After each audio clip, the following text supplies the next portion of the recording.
The second round is in full swing and the action increases from game to game. This is where the contenders are separated from the pretenders.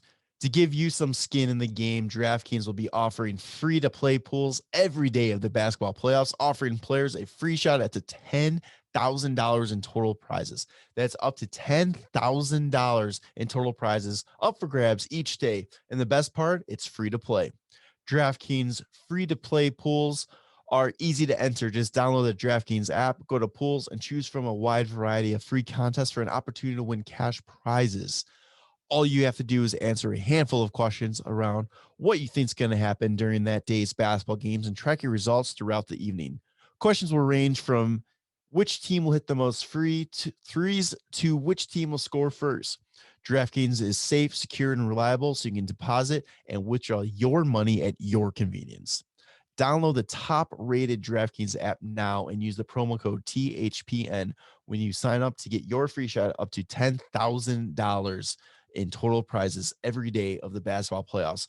Head to DraftKings pools page and get your shot at huge cash prizes. That's promo code THPN for a limited time only at DraftKings. Eligibility restrictions apply. See DraftKings.com for full details.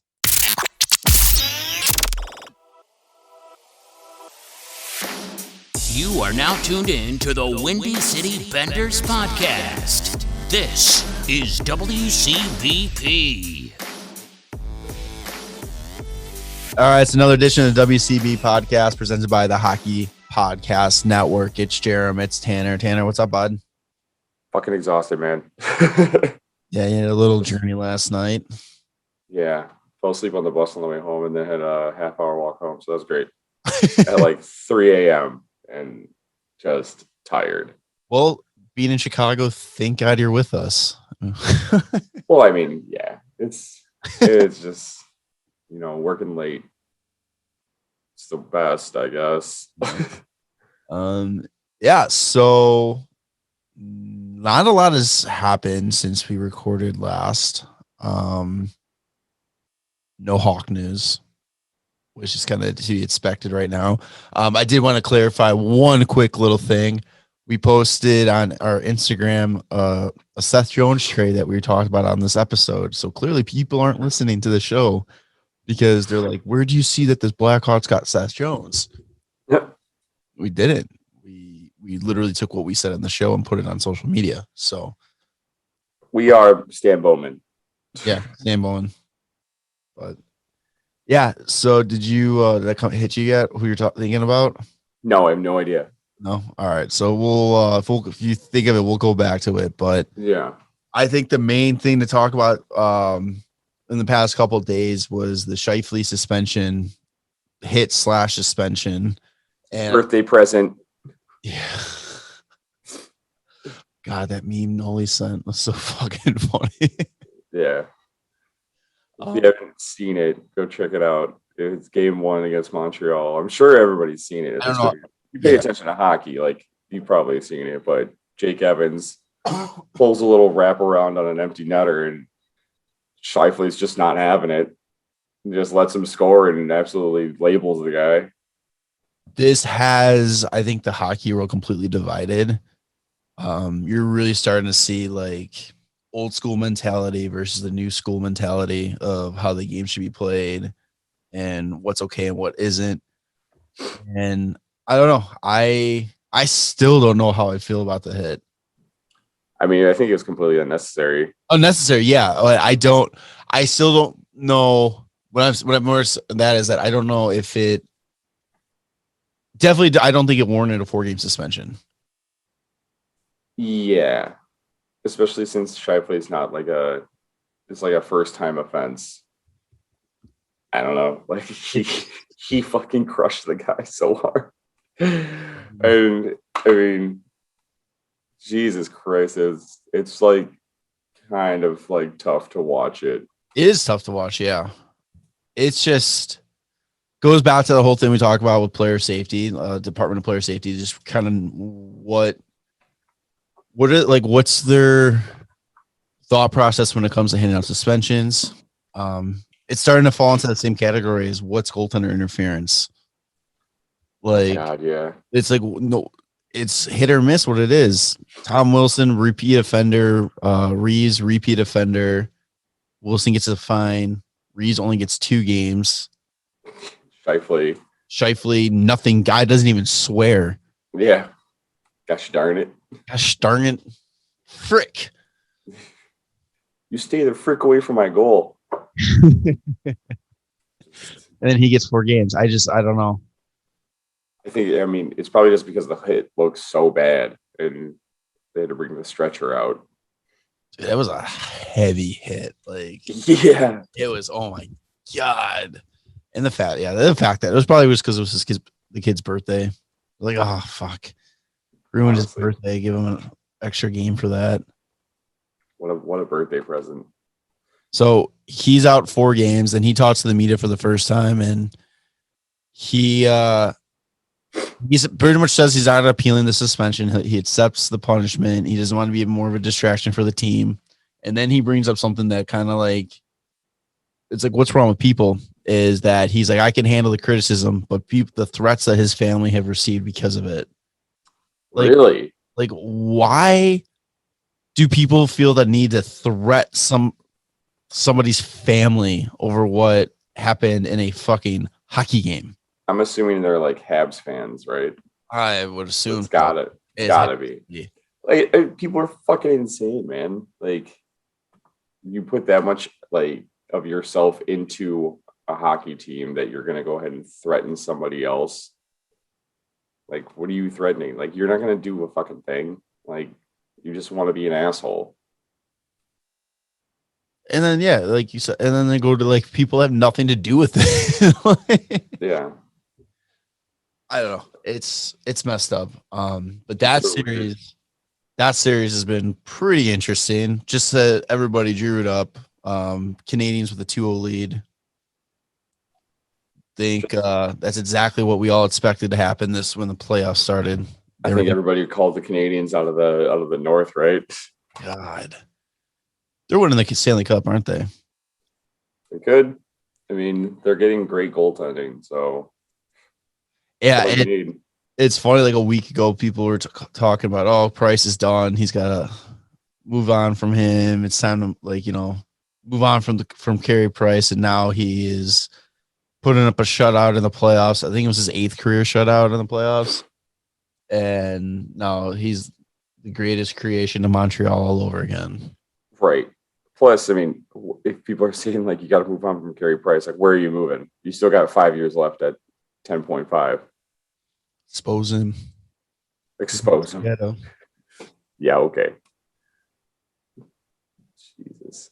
And oh my God, I'm just looking at like Montreal, like this upcoming year, they have their first, 2 seconds, 2 thirds, 3/4, a 5th, a 6th, and a 7th in the draft.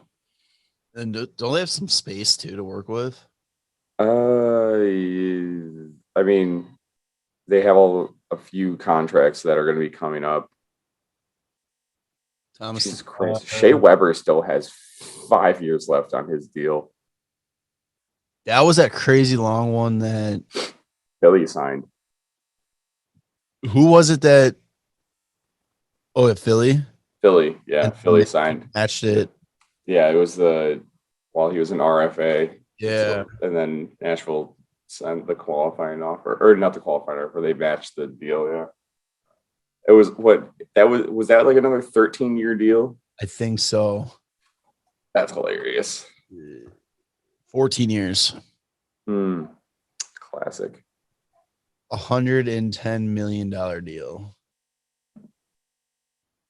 It's not too bad. I mean, he's been pretty goddamn great, like the entire deal so far. So I keep forgetting that Shea Weber's like on the Canadians. Yeah, he's like that. He's just that quietly good player. Like, he's not going to blow you away with like, fancy stuff or anything like that. But, he's always consistent. And he's one of those reasons, like I wouldn't hate Montreal winning this year because it's like, get him his cup. I think he definitely deserves it. Yeah, he's been in the league long enough. He's 35. Yeah. That's just mind blowing that Yuri RFA signing a contract and you're still in that same contract and you're getting to the point where it's time to retire on the same contract. Jesus. Yep. It's crazy. He's had three total contracts in his life. His entry level, a 3-year extension, and then the 14-year one. Yes. That's I was like, I'm seeing something weird where it's on here. Oh, wait, no, it says that he signed a 1-year deal. Oh, I should probably scroll all the way down. Yeah, you're right. Yeah, so he signed 4. 4. That's awesome. That's insane. Yeah. Good for him. Yeah, good for him. He'll earn it. Just like the rest of the Canadians are pretty much outperforming all of their contracts right now, up to nothing. I don't know if this is the guy you're thinking of, but Hawks should kick the tires on Philip Denault. Ooh, yeah. That'd be great. I mean, former Hawk draft pick. Comes back. That always works, bringing them back. Yeah, right. Sounds a lot like the Shaw thing. Montreal. And, yeah. All right. Well, what are they? They're playing tonight. They play tonight, game 3. It'll be the second game of the Scheifele suspension. It's like, I know it's always dumb to say this in a playoff series, but I mean, this is a must win for Winnipeg. Right. Do you think, does Scheifele even have a chance of coming back, or do you think Montreal's just going to like take it away from him? Because it'd be what? So game 3 is the second game. Game 4 would be the third. Yeah. And also, if he's suspended 4 games, and let's say the Montreal sweeps, would it be he's suspended for the regular season? He's suspended for the preseason? Is he suspended for like the next like postseason game that he plays? Like, I think it would be the next like game that counts. So that first regular season game. All right. I would assume so. I can't imagine them enforce a suspension in preseason. Right. Which they've done, haven't they? Like, well, I mean, I'm pretty sure Tom Wilson one time like murdered Oscar Sundqvist. Oh yeah, in preseason. And it was like, oh, okay. I mean, they've suspended players for preseason games, but I think if you get suspended in the playoffs, I can't imagine them being like, okay, so we're gonna go from this important game that you can't play into this one that doesn't matter, and we're gonna count it even. I could be wrong. It'd be pretty crazy if they just waited, and then we're like, if you make the playoffs again, you're still suspended 1 game. And then the curse of Scheifele happens. Winnipeg never makes the playoff again. Yeah. Well, I mean, then he doesn't have to serve that suspension. He can go into retirement with the suspension like on his belt. That's not completely finished. Like his last year of his contract, he gets traded to a team that's like needs the extra player, and then they forget about the suspension. And then he gets the first game gone. Yeah. And it just ruins their playoff hopes. The 1 game. But hilarious. All right.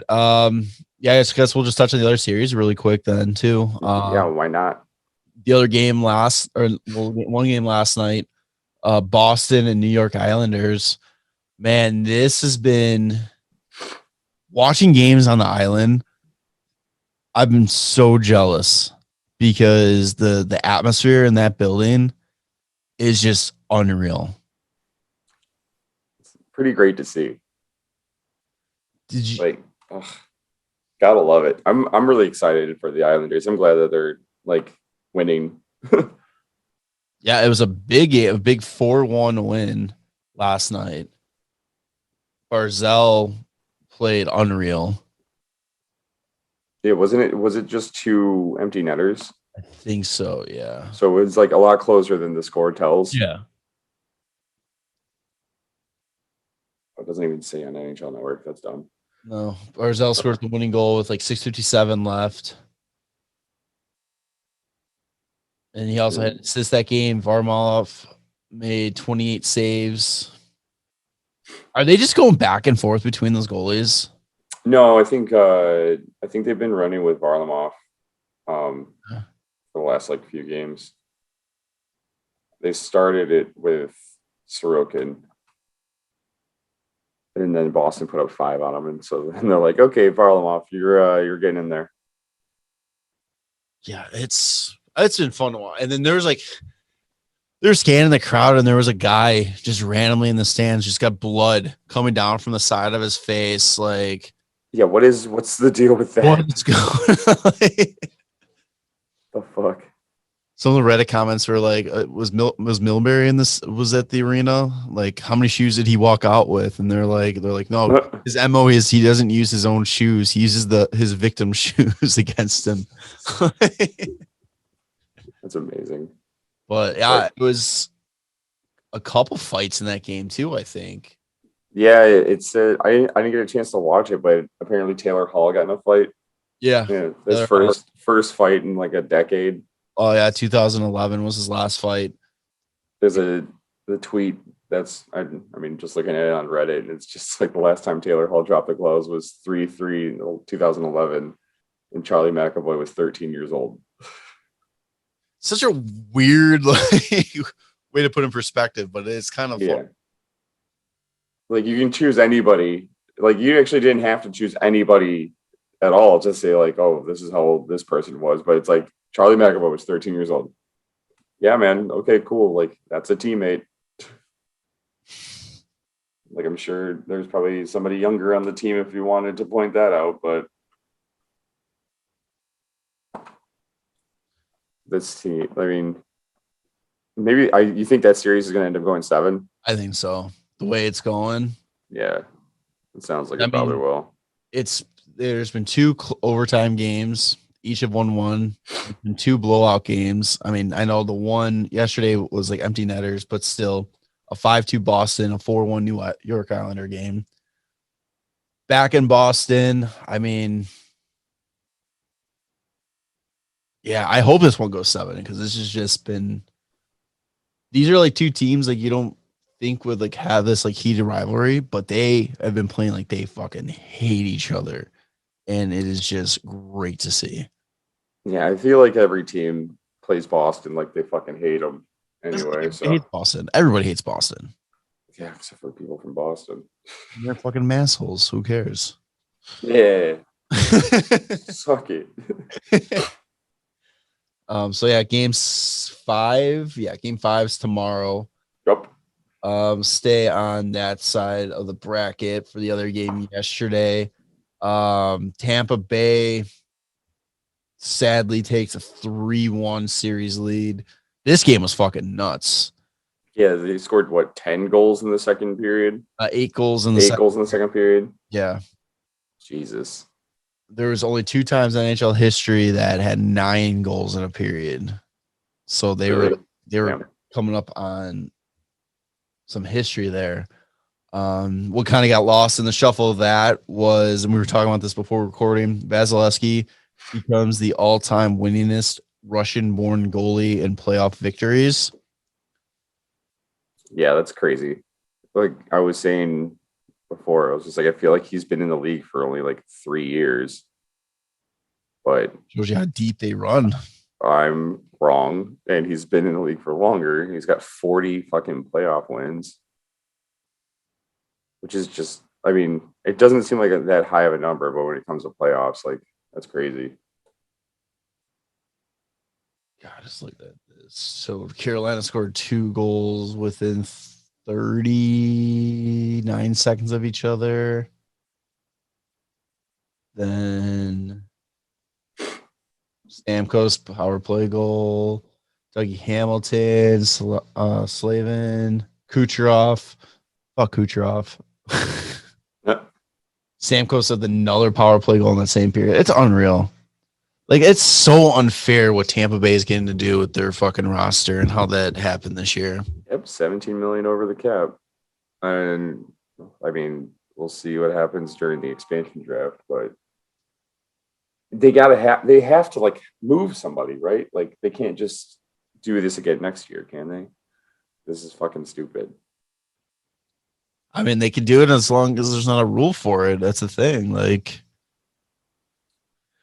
just all of a sudden at the beginning of the year, Stamkos is hurt again, and then you maybe roll, just be like, hey, Point, maybe it's your turn to like sit out a little bit so we can stay under the cap. And then when playoffs come around, you'll be fine game one and score fucking the most points on the team. Kucherov, so with his 3 points last night, he recorded his 112th career playoff point, tying him for 14th most all time through 100 playoff games played. Great. So he's got 41 goals, 71 assists. So you're saying he's good. Got it. And like some of the names on this list, so he's tied with Sergei Fedorov and Paul Coffey. He passed Joe Sakic, Malkin, Doug Gilmour, and Phil Esposito. Jesus. Some of the names on this list is just unreal. You obviously got Gretzky, Lemieux, 1-2. Lemieux 208 points, Lemieux 168. Was it Jari Kurri? Jari Kurri, 139 points. Mike Bossy, 131 points. Glenn Anderson, 127. Dennis Savard, 124. Messier, 123. Guy Lafleur, 123. Brett Hall, 118. Crosby, 118. Adam Oates, 114. Peter Forsberg, 114. Every single one of those people are in the Hockey Hall of Fame. Yeah, I mean, it's pretty fucking good. So does Tampa Bay finish this up, or does Carolina got a Montreal come back? And honestly, I think Tampa Bay is going to probably finish it up, but I would love to see. I want to see like everything go 7 basically everywhere, but that's just a given. You get to see more hockey. Yeah, game 5 for them is on Tuesday. It's in Carolina. I think Carolina can steal that one.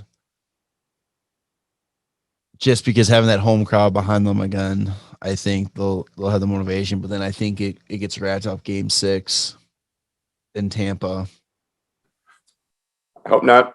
Hope not. I mean, I got Carolina going to the final in my bracket, so in the Stanley Cup final, really? Okay. I had them going Colorado versus Carolina. Speaking of Colorado, the matchup of the natural disasters. Got it. Yep. Speaking of Colorado, how fun has this series been?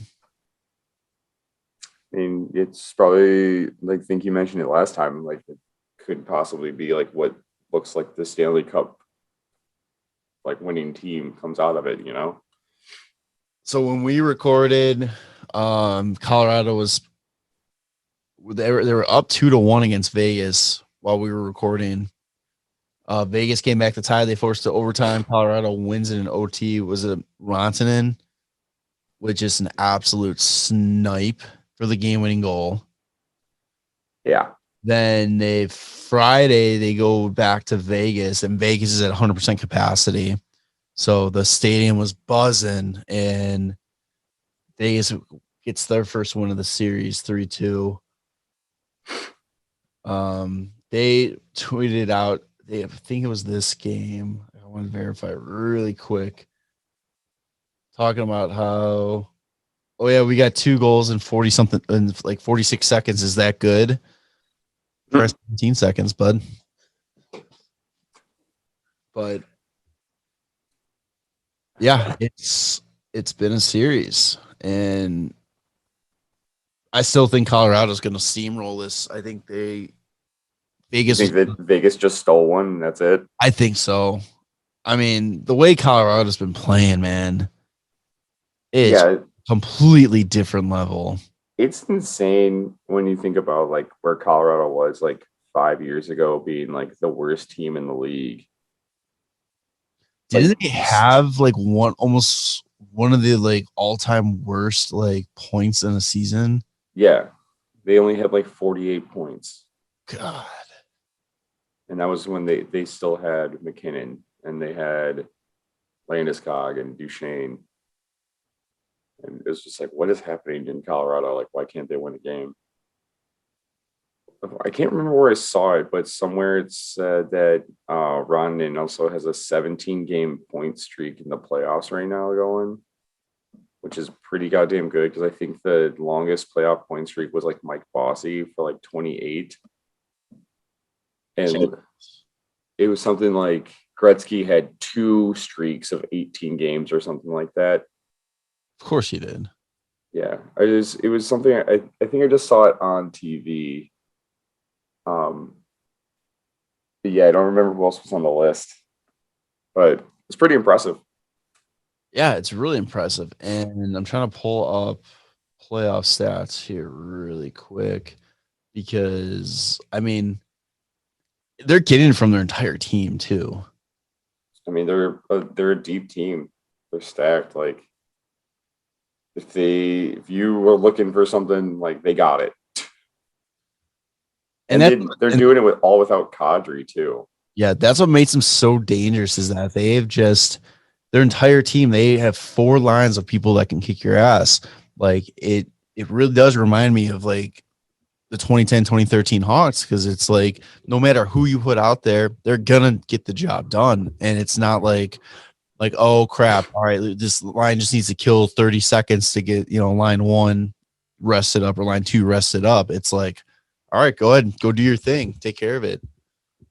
Saad has been huge for them these playoffs. He's had 5 goals in 7 games. I mean, he's no McKinnon, but yeah. No, but yeah, but like talk about like 8 goals in 7 games. Like that's insane. Yeah. Great pickup for Saad. Happy to see Saad do well.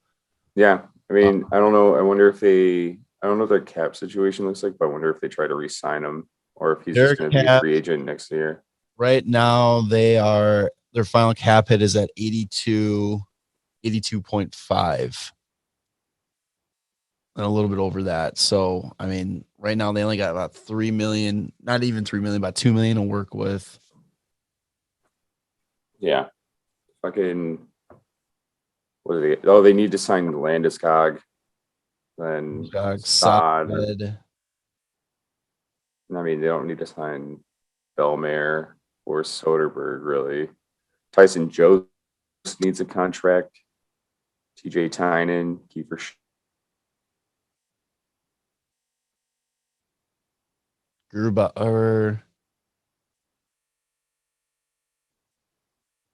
I think we lost you, Tanner.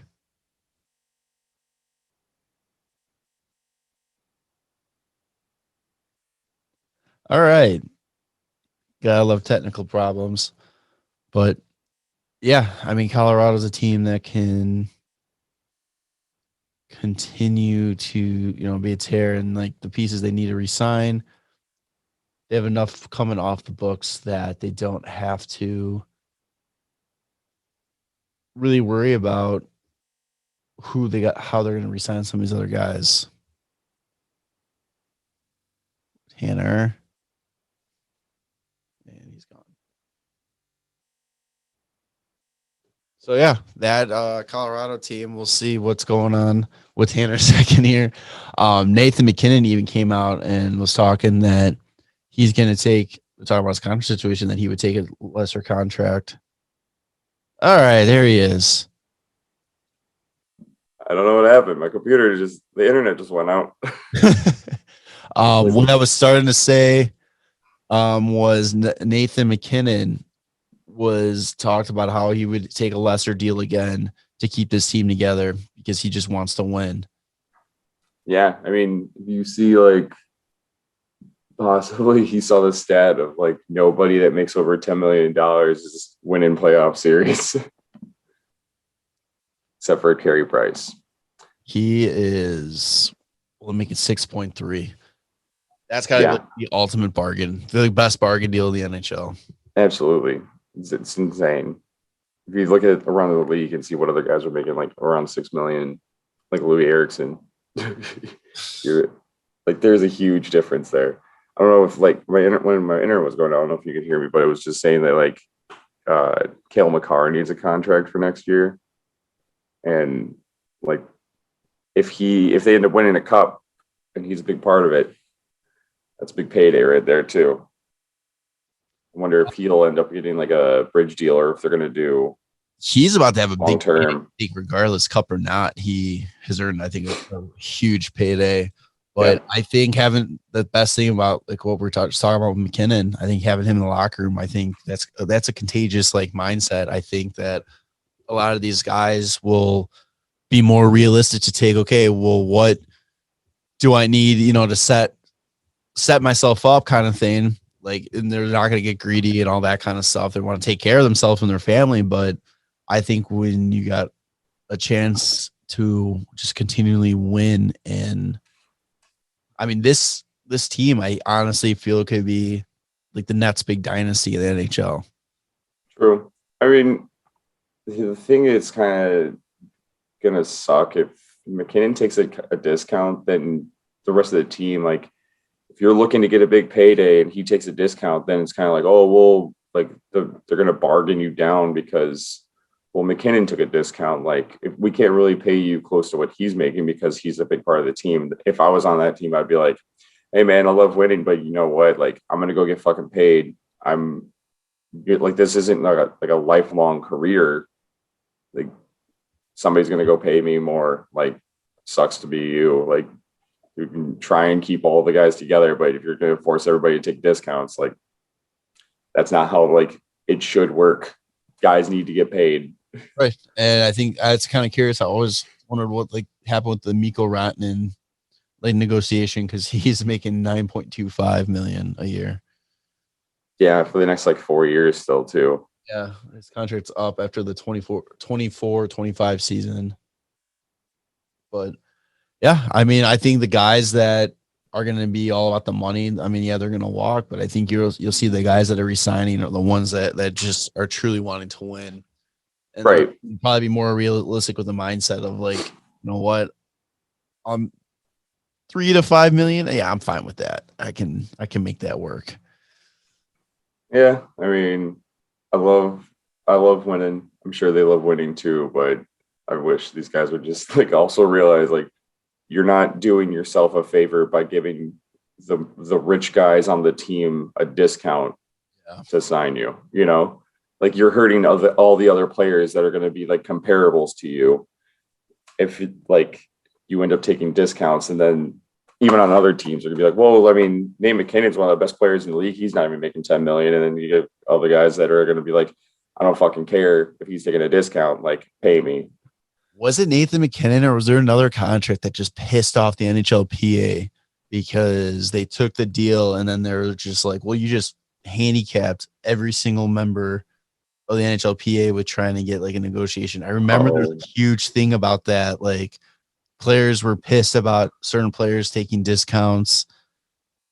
The only thing that I can think of off the top of my head is like Kevin LeBanc, because he took like a 1 year, $1 million deal. Yeah. And it was just like he was worth way more than that. And it's just like, yo, what the fuck are you doing, dude?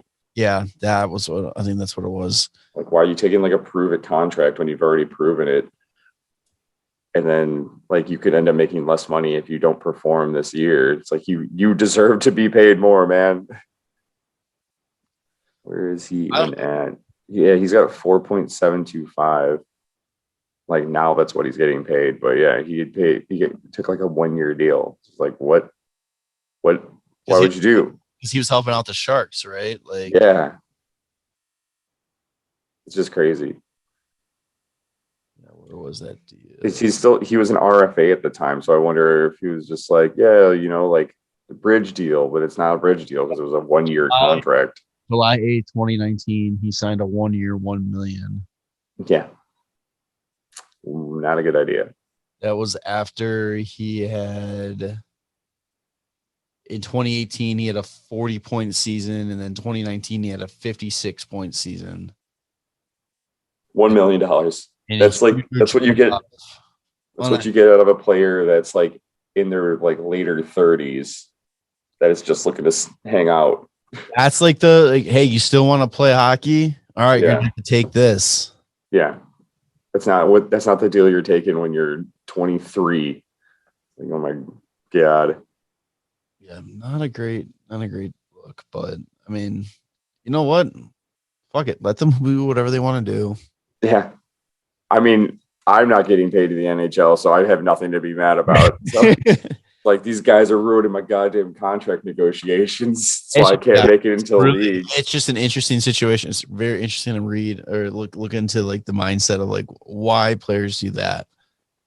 And it's kind of unique, it's kind of interesting just to kind of see everybody's got different mindsets and all that. So that series, I think, play game 4s tonight. I believe so.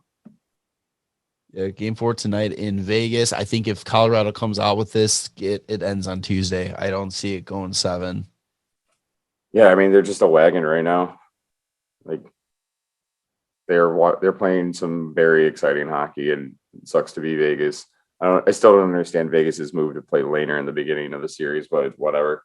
If that comes back, I mean, if they end up pushing to game 7 and they lose in game 7, you almost got it. I mean, it's hard to be a Monday morning quarterback, but I mean, you got to look at that as like, well, fuck the way how on fire Fleury was. Yeah, I don't understand. Like, where's Fleury's agent with like the sword through the back meme that he fucking posted like last year? Oh my god, yeah, I don't know. So that's kind of a quick wrap up on playoff. Another couple little quick notes. I think we're gonna wrap this up kind of early today. Nolan Patrick switched agents because he's gonna ask. That's who it was. Was that who it is? Yeah, Nolan Patrick. He hired a new agent because he's preparing to ask for a trade from Philly. He hates the spotlight. He hates the coach. He just criticism. The criticism. He just can't stand it in Philly. Would you take a Nolan Patrick for a Dylan Strome? Dude, I would take a bag of pucks for Dylan Strome. It's honestly like Nolan Patrick just got a lot to give. It's just the injury issues, but I mean, he's a second overall pick for a reason. The thing with Nolan Patrick, it's not even the injury issues. It's like it's a serious like head thing. Like, yeah, he was out that whole entire time for like I don't even know if it was it concussion related or was it just straight up migraine? I have no idea. I'm just looking at his stats though. He was a -30 this year. And 9 points. 9 points in 52 games. But the 2 previous seasons, he was 73 games played, 30 points, 72 games played, 31 points. I mean, I wouldn't mind the Hawks like going after him for like, I'm sure you can get him like on the fairly cheap side with the fucking -30 and 9 points in 52 games. It's going to be Stan Bowman's favorite like kind of thing, the reclamation projects. Yeah, I was gonna say it's his MO to pick up the high draft picks that just haven't been panning out just yet. He needs an RFA deal. Can't imagine him going much higher. Maybe $1 million. No, I'd say. I mean, he probably looking at like 2.5. You think that much? Yeah, man. Like he's the second overall pick. Like he hasn't done anything. Yeah, but I'm sure that's what they'll probably be looking to grab. 70 points in his career. Yeah. I'm just saying, just based off of like where he was drafted, like how he's been utilized. Like he had like this bad past season, but like he's been pretty decent before that. Ah, man. Still very young. I'm saying like 2 million, 2.5, maybe even like he probably try and push 3, but I doubt that I go like would give that to him. I go probably like 1.5. It would be like a short bridge deal then. Yeah, definitely. Yeah. And if I was him, I would want that. Yeah. He's got to kind of prove it, that he can stay healthy and everything. Well, because what was it? He went like almost a whole year without playing. Is that right? Yeah. Yeah, he didn't play at all in the 2019-2020 season. That's why.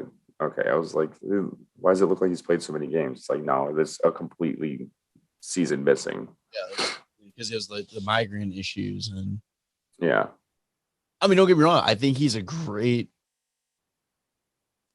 great upside potential. I just don't think from what he's done right now, there's no way I think he deserves 2.5 to 3 million. I don't like you can't I hate that whole notion of like, oh, you got to get paid because of where you were drafted and all this kind of stuff. It's like, cool, you were drafted that high, but you didn't prove shit. Yeah.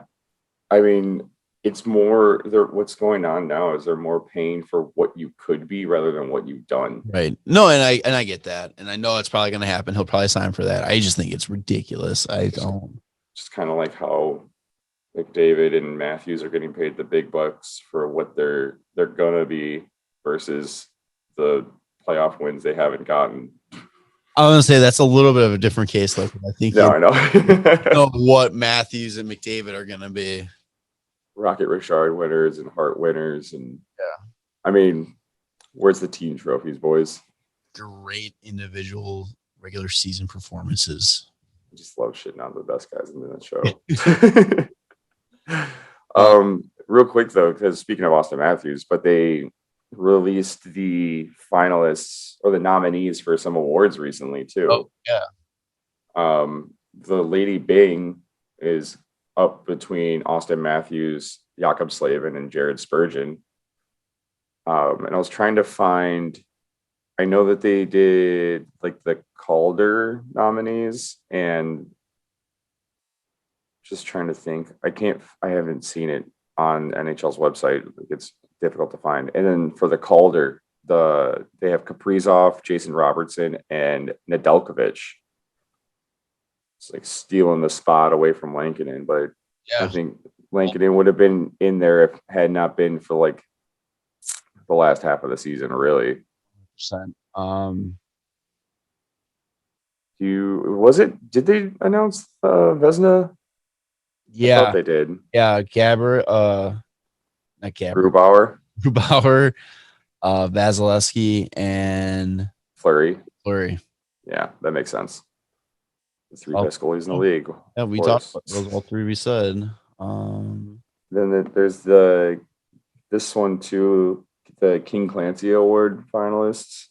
Oh yeah. Pekka Rinne and Curtis Gabriel.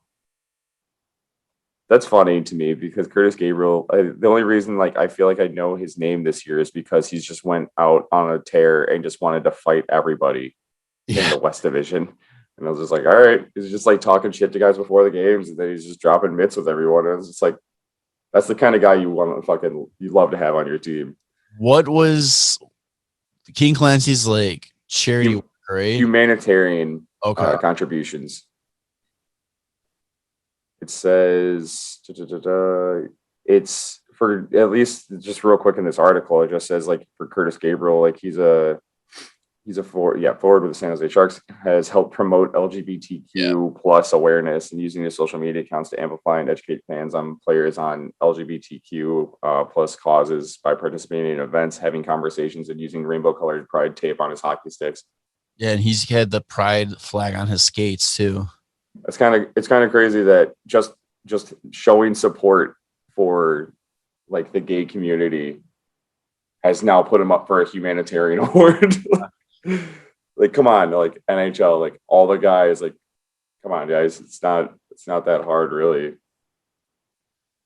Sex positive.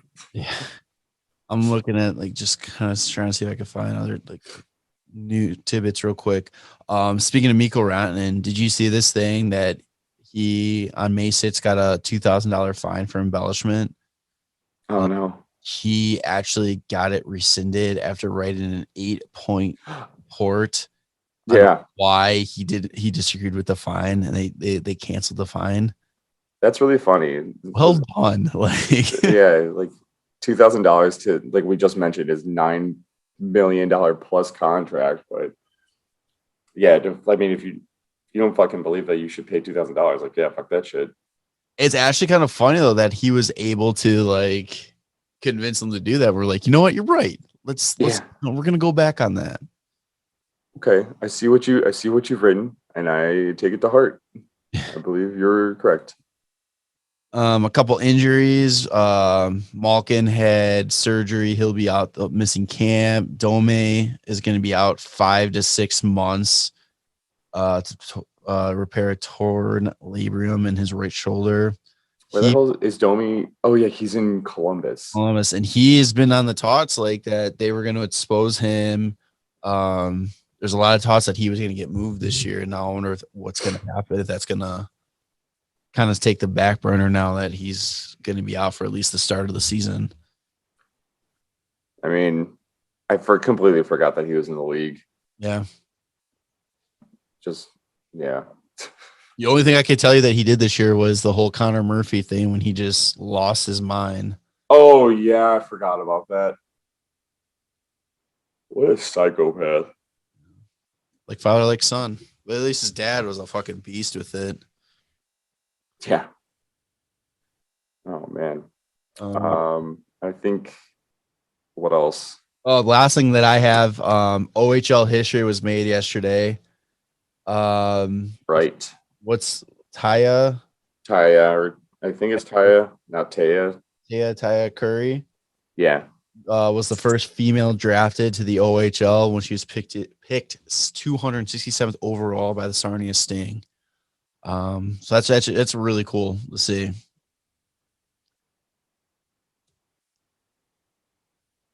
And it sounds like we weren't impressed because Tanner froze there for a second. Hey, what's up? Back at it. But no, it's a really cool thing to see. Breaking boundaries and all that kind of stuff. So we'll see what she can do in the OHL. Yeah, I mean, good for her. It was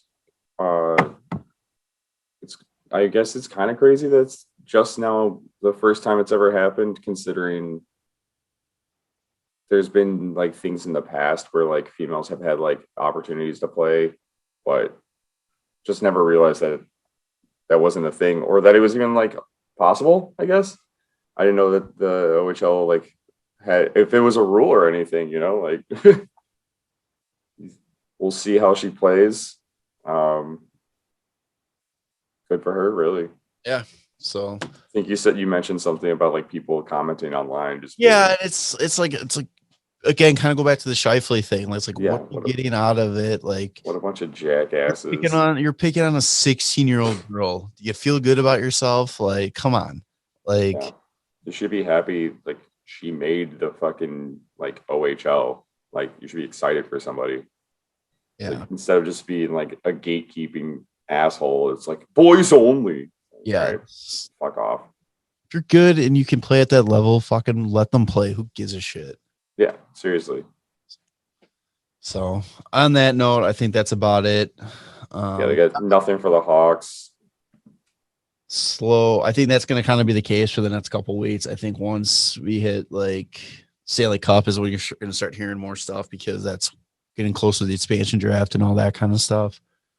But yeah, so as always, make sure to subscribe to us on YouTube, Spotify, Apple Podcasts. Leave us that 5-star review.